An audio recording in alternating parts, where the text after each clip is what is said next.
یا اندر جا کے حاضری دے لوں. تو مجھے کسی نے پوچھا کہ بھی آپ کی اتنی عقیدت ہے تو سلسلہ چشتیہ ہے, سلسلہ سور وردیہ ہے, سلسلہ غوثیہ ہے, یہ تمام سلسلے ہیں, تو حضور دادا صاحب کا کون سا سلسلہ ہے؟ اور پھر حضور غوث پاک رضی اللہ تعالیٰ عنہ, ان کا جو درجہ ہے وہ سردار الاولیاء ہیں, اور ان کے بعد ولایت کی مہر حضرت علی مرتضی اللہ تعالیٰ لگاتے ہیں, جن کے شہزادے اوپر بیٹھے ہوئے. تو یہ میرے لیے بڑا, یعنی ایک بہت بڑا تحقیق کا سوال مجھے کیا گیا.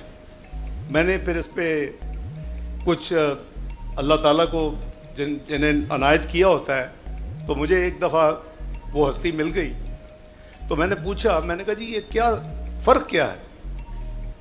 کیونکہ یہ ہم سب کو پتا ہے کہ حضور غوث پاک نے فرمایا تھا کہ اگر میرے دور عہد میں حضرت داتا علی حجویری ہوتے تو میں ان کے ہاتھ میں بیعت کرتا, کیونکہ یہ رشتے میں ان کے ماموں ہیں, یعنی ایلڈرز میں سے ہیں. تو وہ جب اللہ نے آپ کو کوئی علم دینا ہوتا ہے, اللہ تعالیٰ خود کہتے ہیں کہ میں جس کو چاہوں میں روشنی علم عطا کر دوں, اور یہ اللہ تعالیٰ کی دین ہے. تو میرا وہ جو بڑا پرانا مخمصہ تھا نا, وہ ایک روحانی اعلیٰ شخصیت نے حل کر دیا. تو میں چاہتا ہوں کہ میں آپ سے بھی شیئر کر لوں. روحانی دنیا میں حضور غوث پاک بالکل سردار الاولیاء ہے, اور وہاں تک سٹیمپ ہوتی ہے تو پھر حضرت علی مرتضی ولایت عطا کرتے ہیں. حضور داتا صاحب سردار الفقراء ہیں, اور یہاں کے جو کنیکشن ہے وہ آپ لکی ہیں, بہت خوش قسمت ہیں, سیدھا مدینہ شریف کے ساتھ کنیکٹڈ ہے. اللہ یا رسول اللہ صلی اللہ علیہ وسلم. تو میں عرض کر رہا تھا کہ یہ ہماری خوش قسمتی ہے کہ سردار الفقراء کے در پہ ہم حاضر ہیں, ان کے عرس کی خوشیاں منا رہے ہیں. اللہ تعالیٰ آپ سب کا حامی و ناصر ہو, آپ سب کو برکتیں عطا کرے, آپ کی حاضری قبول کریں. اور ایک اور میں وہ اپنے لالچ کے لیے, کیا آپ کا بچہ بھی ٹوائس؟ نائب وزیر اعظم و وزیر خارجہ اسحاق ڈار میڈیا سے گفتگو کر رہے تھے. انہوں نے کہا کہ اللہ تعالیٰ جس کو چاہے علم عطا کر سکتے ہیں. صوفیاء کرام نے آمن اور رواداری کا درس دیا. وہ ہے ان اللہ و ملائکتہ یصلون علی النبی یا ایھا الذین آمنوا صلوا علیہ وسلموا تسلیما. بے شک اللہ تعالیٰ اور اللہ تعالیٰ کے فرشتے نبی پاک صلی اللہ علیہ وسلم پر درود بھیجتے ہیں. اے ایمان والو, تم بھی نبی پاک صلی اللہ علیہ وسلم پر درود و سلام بھیجو. تو یار یہ اللہ تعالیٰ نے آپ سب کو بتا دیا کہ میں ایک کام جو کرتا ہوں وہ یہ کرتا ہوں, درود و سلام نبی پاک پر بھیجتا ہوں صلی اللہ علیہ وسلم. تو آپ آج سے عہد کر لیں اپنے دل میں کہ آپ نے بھی کم از کم 100 200 1000 جو بھی آپ کو توفیق ہو. یہ مجھے میری والدہ صاحبہ نے یہ تلقین کی تھی, وہ بھی بہت تھیں شدائی حضور داتا صاحب کی. تو آپ نیت ابھی کر لیں کہ آپ نے روزانہ, پھر اس کو چھوڑے نہیں کہ میں نے اتنا درود اپنے آقا جان پہ ضرور بھیجا. تو یہ برکت ہی ہے, برکت ہے, اور اس میں آپ کے لیے بھی اور ملک کے لیے بھی اور آپ کے خاندان کے لیے بھی انشاءاللہ آپ دیکھیں گے بہت خیر و برکت ہوگی.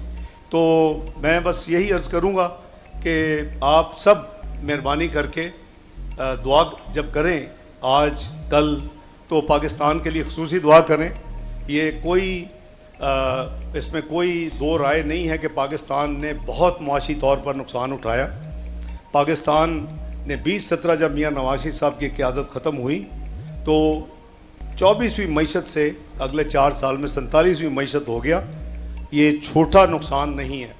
اسی وجہ سے یہ جتنی آپ کی مسائل ہیں وہ اسی وجہ سے ہیں. 2013 میں آپ کے 18 گھنٹے کی لوڈ شیڈنگ ہوتی تھی, 2013 میں آپ کے درجنوں ٹیررزم کے ہر ہفتے دھماکے ہوتے تھے, 2013 میں آپ کی معیشت کی تباہ کن تھی اور کہتے تھے کہ یہ ملک معاشی طور پہ تباہ ہو چکا ہے.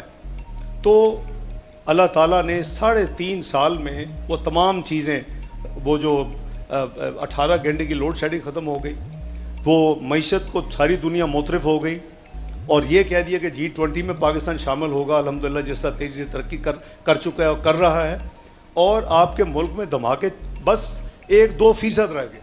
تو اللہ تعالیٰ میاں شہباز شریف صاحب کی سربراہی میں انشاءاللہ یہ پوری کوشش ہے کہ جتنی جلدی ہو سکے معیشت بحال ہو اور ہم دوبارہ پاکستان کی بھائیوں بہنوں کے لیے، اپنے ساتھیوں کے لیے، عوام کے لیے آسانیاں پیدا کریں۔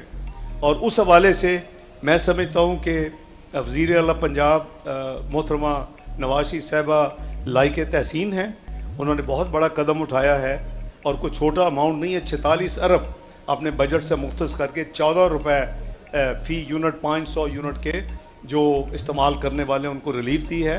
اس سے پہلے وزیر اعظم شہباز شریف نے کابینہ میں منظوری کے ساتھ 200 یونٹ تک 50 ارب کی ریلیف جولائی، اگست، سپٹمبر تک دی تھی۔ بس دعا کریں اللہ تعالیٰ ہمارے لیے آسانیاں پیدا کرے۔ اور یہ میں آپ کو بتا دوں، یہ میرا ایمان ہے، پتہ نہیں میں اس وقت ہوں کہ نہیں ہوں، اس ملک نے مسلم امہ کی لیڈ، اس کی سربراہی کرنی ہے، اس کو یعنی لیڈ کرنا ہے انشاءاللہ ایک دن۔ اور اس کے لیے اللہ تعالیٰ نے آپ کو ایٹمی قوت بنا دیا۔ 1998 میں میاں نواز شریف صاحب جب وزیر اعظم تھے، اللہ تعالیٰ نے آپ کو ہم نے شروع کیا 1998 میں میزائل کی قوت بنانے کے لیے۔ الحمدللہ آج اب میزائلی قوت ہے، اب معاشی قوت بنانا ہے۔ اور وہ اللہ کرے کہ آئندہ یہ جو چھپے ہاتھ آتے ہیں اور جو اکانومی گرو کر رہی ہوتی ہے، ملک ٹیک آف کر رہا ہوتا ہے، کوئی چھپے ہاتھ ٹانگیں کھینچتے ہیں، اللہ تعالیٰ کرے کہ وہ نہ ہو اور ہم ایک دفعہ اپنی قوم کو دنیا میں ایک باوقار ملک بنا دیں۔ اور انشاءاللہ اس کے لیے آپ نے دعا کرنی ہے، آپ آج بھی، کل بھی، اور جو رات خصوصی محفلیں ہوں گی اس میں بھی اللہ تعالیٰ آپ کا حامی و ناصر ہو۔ میں نے بہت ٹائم لے لی ہے، بہت شکریہ۔ السلام علیکم ورحمۃ اللہ وبرکاتہ۔ پاکستان زندہ باد۔